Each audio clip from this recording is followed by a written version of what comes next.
Hello, welcome back to Insights and Inspirations by Finally Spoken. My name is Dee, and I'm here to bring you your dose of positivity. Let me ask you this. Just as to what extent do you go for the sake of love? I know for a fact that the truest and most pure form even withstands death. See, the grieving process in itself is a very powerful emotion. If it is attached to a loved one or losing that loved one, it jolts us down to the very core. It's so intense that even monuments are built in honor of loved ones lost. Such is the case of the majestic Taj Mahal, which was built by King Shajahan. He funneled all his kingdom's riches and manpower to honor his beloved wife. And that magnificent structure still stands to be admired today across the globe. Such is the product of love.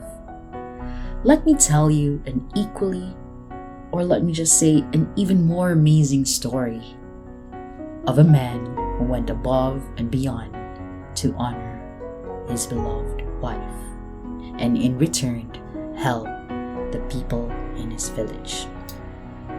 See, once upon a time, there was a village named Gilar. It's situated in the treacherous mountains of India.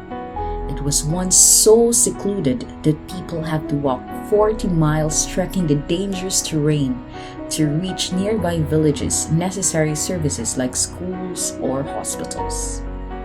Having an accident in the village could be very detrimental. So once there was a man named Dharath Manji. So he was a working man, even considered as the lower caste.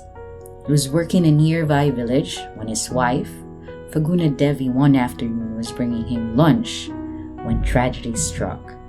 While trekking the treacherous mountain, Devi lost her footing and slipped and injured herself. You see, have I told you a while back that the nearest hospital was 40 miles away? So the husband and the wife were unable to go through the journey of seeking medical help.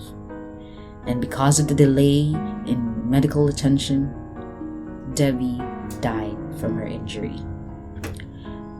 Manji was then left a widower tending to 2 young children.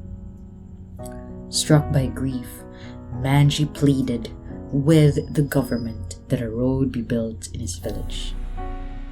But his requests, along with others, had fallen into deaf ears. And so he ventured to the greatest endeavor of his life. And quite honestly, if in hindsight it sounded like a fool man's ambition. But that didn't deter him, even if he didn't have the support of the government or the villagers. Armed with a chisel and a hammer, he started carving a road through the steep mountains. He would tend the fields in the morning, and each time he would spare some time to carve through that steep mountains. It was a dangerous fiat, an almost impossible one. Carving through the mountain road manually by himself. The people around his village found it odd and unfathomable. Naysayers even called him a madman. He persisted and even formed a notch in the mountain. And around that time, the views of the villagers around him turned around and they began to support him. So they would bring him food and other materials, and even at times would help him carve through the mountains. But then finally, after 22 years of labor, Dharath Manji have carved a road through the mountain, and now his label is the Mountain Man. Manji finished their 360-foot road in 1982. Tearing straight through the mountain, the road not only cut miles of travel for all the villagers, it made traversing the area safer, thus preventing what happened to his beloved wife from ever happening again. And that road still stands today as the Darath Manji Road in Gilor, India. And so I want us to reflect on this and how we labor for something that we love, even if a lot of people will say it's impossible or we shouldn't do it or we're going mad. We should persist, because eventually, if that's something you love will bring us something positive, people will come around and support you. And I think that's the power of true love. It brings about positive change, even beyond the grave. My name is Dee, and that's your dose of positivity.